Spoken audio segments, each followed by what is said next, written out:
ঘরের বউদের যত ঈদ হোক, পহেলা বৈশাখ হোক, ১৬ই ডিসেম্বর হোক, যত মানে খুশির দিনগুলো থাকে না কেন, তাদেরকে রান্নাঘরে ঢুকতেই হবে। রান্নাঘরে না ঢুকলে যেন তাদের চলবেই না। হ্যালো এভরিওয়ান, আসসালামু আলাইকুম।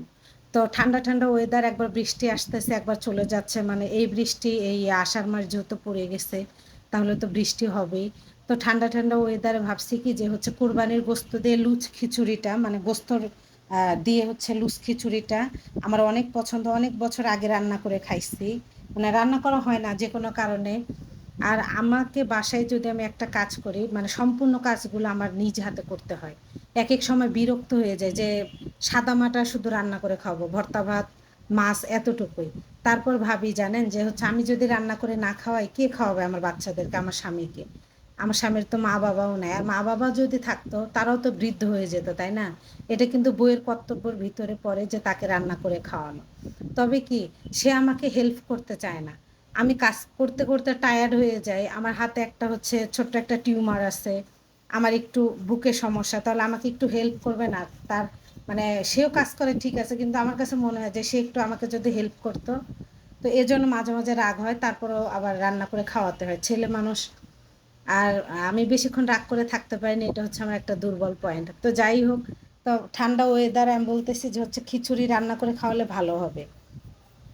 আর আজকে আমি বিকালে রান্নাটা বসাইছি কেন জানেন? যে একটু যদি বাইরে ঘুরতে যাই, তাহলে সেই দিন মনে হয় বাইরে থেকে এসে কাজ মানে রান্না বান্না করা, তাহলে বোঝেন কেমন একটা প্যারা। যারা আপুরা আছেন তারাই ভালো জানেন যে কোথাও থেকে কোনো পার্কে বা কোনো রিসর্টে গেলে ঘুরে আসলে তারপর হচ্ছে বাসায় এসে রান্না করে, এমনি শরীরটা কিন্তু টায়ার্ড থাকে, তাই না? হাঁটাহাঁটি, একটু ঘোরাঘুরি, সব কিছু মিলায় তারপর রান্না বান্না করতে একদম বিরক্ত লাগে না?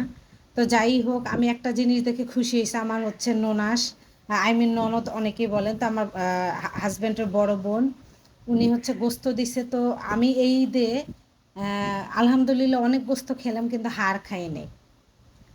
তো আপা হচ্ছে 2টা বড় বড় হাড় দিছে, আমি অনেক খুশি হাড় পেয়ে। মানে আমার কাছে মনে হয় গোস্ত যদি খায়, হাড় না খেলে যেন আমার গোস্ত খাওয়ার তৃপ্তিটা মেটে না। আমার মতো কে কে আছেন অবশ্যই জানাবেন। তো এখানে হচ্ছে আমার গাছের লেবু কাটছি, আর হচ্ছে খিচুড়িটা কিন্তু মাশাআল্লাহ অনেক মজা হয়েছিল। আমি পেট ভরে খাইছিলাম, যে কত বছর পর জানি খাচ্ছি।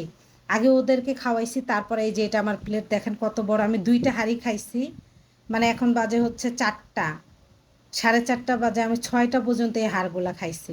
বিকালে রান্না করলাম, এই জন্য ওই যে বাইরে ঘুরতে গেছিলাম, এসে রান্না করা মানে বিকাল হয়ে গেছে, আসরে আজান দিয়ে ফেলছে। তো যেহেতু আমরা খেয়ে বের হয়েছি, এই জন্য এতটা ক্ষুধাও নেই, বাচ্চারা এটা ওইটা খাইছে, এই জন্য খিদাটা ঠিক হয়ে গেছে আর কি। তো এই যে রান্না বান্না করে খাচ্ছি। যারা এখনো খান নাই কোরবানির গোস্ত দিয়ে খিচুড়ি, বৃষ্টি বৃষ্টি ওয়েদার, খেয়ে দেখতে পারেন, অনেক ভালো লাগবে। সবাই ভালো থাকবেন, সুস্থ থাকবেন। কে কোথায় থেকে ভিডিওটা দেখতেছেন কমেন্টের মাধ্যমে জানাতে একদমই ভুলবেন না। আল্লাহ হাফেজ।